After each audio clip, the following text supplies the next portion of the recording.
Anime bloom like this and this can be achieved purely in Blender's compositor, and I'm going to show you how to do that right now. But if you also want to see some kind of experimental stuff, really pushing it, stick around to the end. Now let's take a look at this scene and what exactly makes the bloom so blown out. I call it bloom out because there's almost no dark areas. Like there's shadows and highlights, but even the shadowy parts have the bloom spreading across it. So I have a test scene here. I'm using Eevee, and first let's jump into the viewport and set the compositor to always so we can see everything we do in the compositor will show up in our viewport. So this one is quite straightforward. First, we are going to look for the glare node. There it is, and place it right there in the line. Switch streaks to bloom, and open highlights threshold. You want to set that to 0. So you can see already what happens is that it really spreads the bloom out everywhere. You can also increase the size, and this just really disperses the bloom everywhere else. You can also duplicate this node, and that does increase the intensity, but this is where you can modulate the threshold, the strength, and the size to kind of dial it in. And that's it. That's how you get the effect. My scene here is pretty dark, but if your scene had more lights, had more environment backgrounds, all kinds of things, it really would just blow out the entire scene.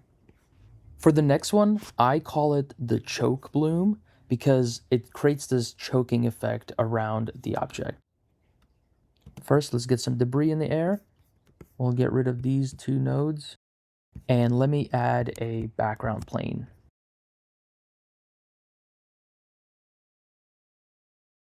And this background plane, you're going to want to give an emissive material with a pretty high value, like 5 or 10, just something above 1. I'm also going to get rid of this foreground light and keep the one in the back. Okay, so this one is very similar to the first one, but has a couple crucial different settings. We're going to want 3 of the same glare node with slightly tweaked settings for each.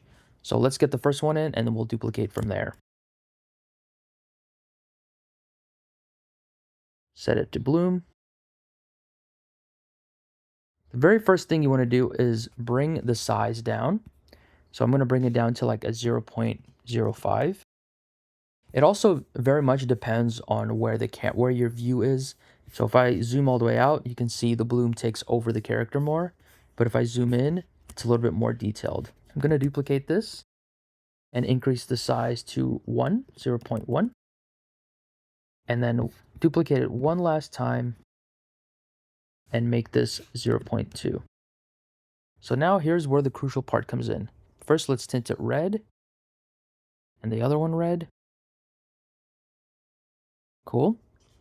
I'm going to change the quality to high for both, or for all of them. That is really close to the effect. So the reason I have 3 nodes with different sizes is I want the choke around the specific object to increase gradually. So I want it to start very low. So if I hold shift and kind of slide the value down, there's like an immediate choke that's white. Then there's a second layer on top of that that's a little bit more encroaching into the silhouette. And then there's a higher value one. This one you can really change the intensity of. You can really dial it in if you don't want it. If you want to leave just some like a core, really dark spot in the middle, you can have that there. But you're going to need a white backdrop or some type of really bright emissive object that is emitting that bloom that all of these silhouetted objects can sit against. So play around with this, dial it in. I found that these values work really well, but you're free to experiment and push it further on your own.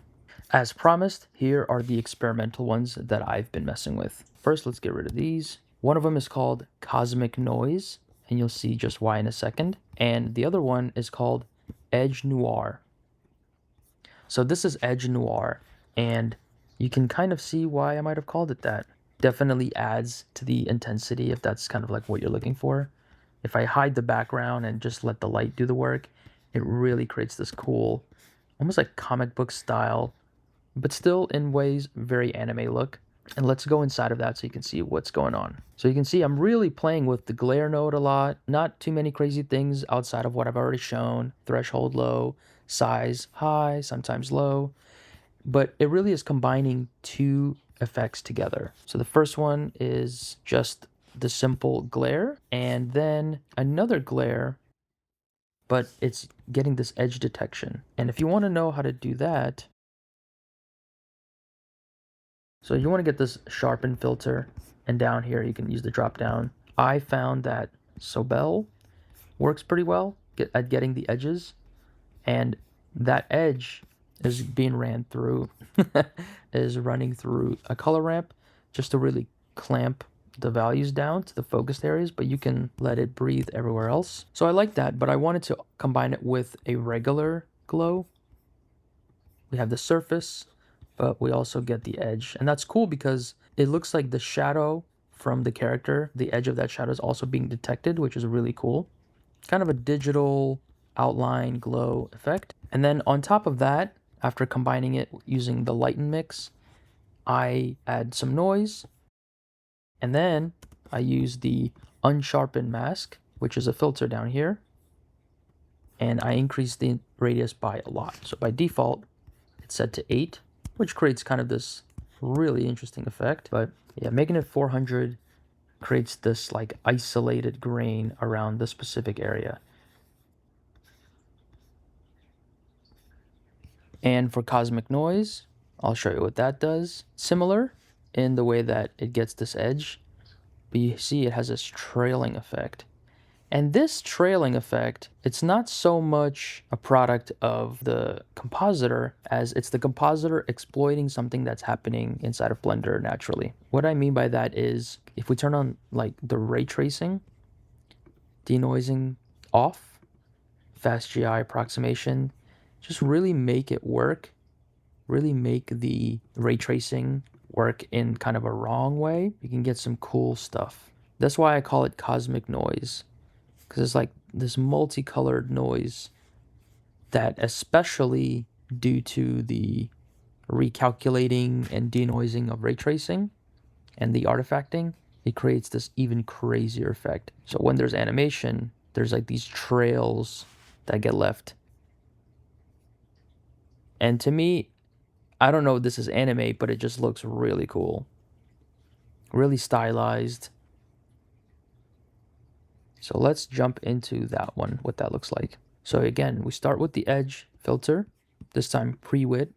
I don't know if it makes a difference between that and Sobel, but it's pretty much the same. Mix color node divide, glare, glare, tune image. That's another filter that comes with 5.1 and above. And that one is where a lot of this graininess is coming from. So you can see by default, it's this glowing bloom, which looks really cool on its own. Very mystical, very cosmic. And then ramping up these values in tune image. So first do color boost, clarity, detail, and sharpen. When you boost those, it kind of removes the color a little bit. Makes it look like sand. We can bring it down to get back some of the colors. Play with the contrast. I also considered putting a glare after this. Whoa. Wow, that is disco right there. But yeah, this is kind of what I'm doing as I'm playing around with the compositor. It's like super cosmic. Holy. It's like some new Marvel character. Well, anyway, I hope it was educational. I hope it was insightful. If you have any questions, feel free to drop them in the comments down below. If you have suggestions for other anime style blooms or compositor type effects you want to see me try to achieve, please let me know down there as well. If you do want this whole project file, that will be up on my Patreon as always. Thanks for watching. See ya.